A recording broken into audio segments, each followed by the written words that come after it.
السلام عليكم ورحمة الله وبركاته. أسعد الله جميع أوقاتكم بالخير والمسرات. هذه قصيدة كتبتها ردا على من أساء الأدب لمنطقة جازان وأهلها في مسلسل شباب البومب، حيث قام ممثل يدعى سلمان بتمثيل دور شاب جازاني اسمه كفتة، وهذا فيه إساءة لشباب المنطقة وأهل المنطقة وللمنطقة بأكملها.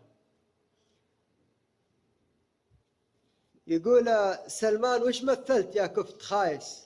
جازان ما فيها كفت، فيهم رجال. حنا نصون العرض لا صرت مايس، وحنا نصون الأرض يا طرش الرذال، وحنا نوفي العهد لا صرت ناقص، وحنا نجير الجار وللضيف مدهال، وحنا الجزالة والفصاحة وننافس، كلامنا يصعب على عذل الأنذال، وحنا الكرامة كنزنا وما ندانس، ما نبيعها هي وعزة النفس بالمال، وحنا أهل العوجة صدور المجالس، وشموخنا فوق الثريا ما ينطال. ما فينا كفتة ولا حكانا مخالس، وما فينا عاشق مال لا صار بذلال. وإن كان تبغى تمثل وإنت ناقص، دور لأصلك والبس الدور يحثال.